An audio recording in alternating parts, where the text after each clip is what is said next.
Hi, everybody, and welcome back to Cat's Track. Thank you for subscribing, liking, and sharing this with your friends. Today's episode is with our friend Chuck Bean. Chuck was born in Niagara Falls, Ontario. He tells me that he loves his family and that he's also glad that they're safe and sound during these crazy times. Besides Chuck's loved ones, he's most passionate about his big lunk of a dog, so cute, Wesley, and his involvement in 5 startups, of which 4 are tech-based. I'm super excited about hearing about that. Friend, you'll find his full bio attached. Chuck, thank you so much for joining us today. Well, thank you for having me. This is terribly cool. And yeah, my big lug of a dog. He's just about 100 pounds now. When the lockdown came, my wife said we're not going through this without a dog because we'd lost both our dogs last year, and so she found this lazy puppy. And we've done the DNA on him. You know, he's Great Pyrenees and Husky, and he's just a sweet little bugger. So yeah, and the tech startups are a lot of fun. Yeah, involved in. Anyway, thanks. Of course, I'm glad you're here. I'm really looking forward to what you have to say. Are you ready for the questions we sent you? I am. Excellent. Okay. The greatest challenge or challenges you've had in the last few months? Yeah, well, I'd say probably the biggest one that I'm seeing is this unfortunate reckoning that's taking place for businesses, and particularly small businesses in our community. The larger companies are getting a lot of benefit from the feds, and they're able to do the 75% pay deal and keep rolling and what have you. It's been obviously important for them. But the smaller businesses that were, not carrying a lot of debt or kind of efficient, they're getting crushed, and they're going to be crushed, and it's going to be something I think that's going to serve us with some difficulty as we move forward through all this. And I think it's been tough. Yeah, I think it's been tough on a lot. I'll babble a second here, but I go by my dry cleaner, who is the most lovely woman in the world, big smile every time I saw her, friendly, always, candies on the counter. Well, she's gone. And, and that sucks. That sort of stuff sucks to me. Yeah, I'm with you, Chuck. It's hard. It's hard to be in community when we see how many people are hurting. It's and I love your heart. I'm so glad that you're always open to helping others and all the things that you do. I really appreciate it. Thanks. Yeah, thank you. What about your 3 things, Chuck? I'm very interested to hear. I made notes. I'd say first, I'd say the first thing that really, and I'd say this is a result of 2020, is I hope we can be kind. I think there was a period of time where we lost a lot of that, and people are stressed. You see it everywhere, and just to try to be kind, slow down, count to 10, do whatever it is before you're going to lay into somebody. I was at the post office the other day, and here's this fella is as big as me, just laying into this little 90-pound clerk behind the counter because there was just something not quite right, and eventually he begged off, and that was that. But you can see that people are stressed. So I mean, I think that's one. I'd say the second thing is that I think it's very important that we all be innovative and be ready to pivot, and more than ever. And I think there's a lot of reasons why that is. But certainly, if I look at, say, what my wife did with her business when the lockdown came, and so her business is authentic instructor training, and she trains indoor cycle instructors how to put on these classes, and all the gyms closed down, and it was like kaboom.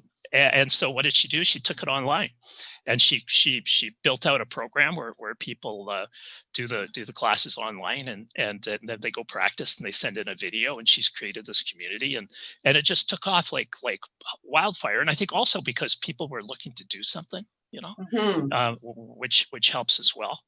I think if I was going to leave a thought, I'm older now, and I've often said that as we go through our life, we have these it's going to sound so deep, and I don't mean to sound so deep, but we have these three vehicles that we ride through our life, and they're health, career, and relationships.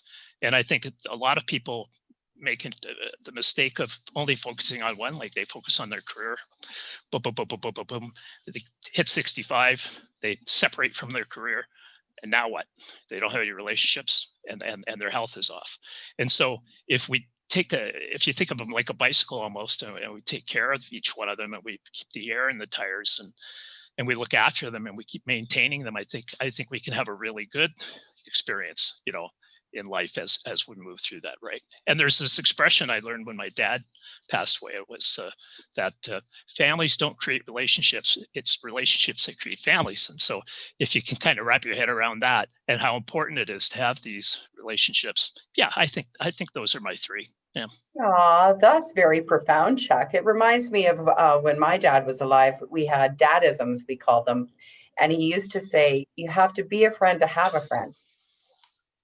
Yeah, well, my dad used to say safety second.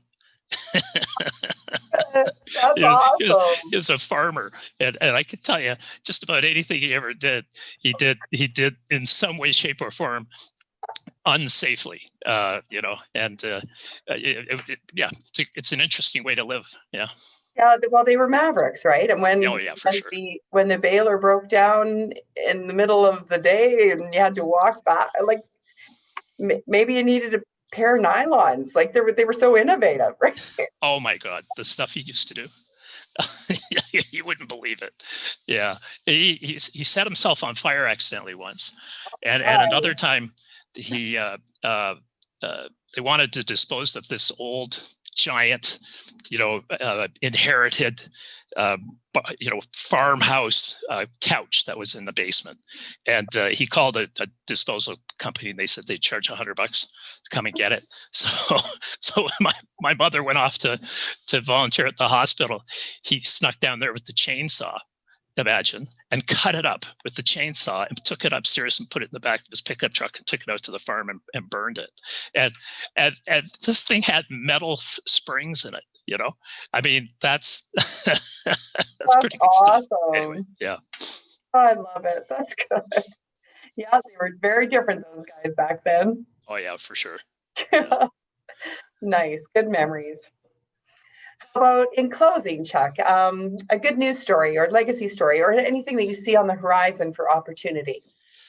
Well, my best good news story, I think you'd ask me about a legacy I'd want to leave behind. It would be my pandemic pup. Like, he's the greatest thing in the world, and hopefully well trained. That would be he's just great on a leash until he sees a squirrel, and then he's like any business person who sees a shiny penny, right? He's gone. Yeah, I love it. I think a good news story I could share would be that in June I had COVID and got through it just fine, and which was good. And because of that, I'm now donating my plasma. And there's only a handful of people in the city, but my understanding, maybe 15 to 20 that are doing this. And so the plasma, they extract the platelets and the antibodies, and they use them to help save lives. And I'm quite proud of that, because most of my life I've done volunteer work and things like that, but I've also kind of been a bit of a slacker when it comes to helping out, and as well, I think. And so to be doing that is kind of cool, right? To be participating in that. Yeah, that's neat. Very cool. Yeah. Well done, my friend. That's good. We need to find ways to give back in all ways. Yeah, agreed.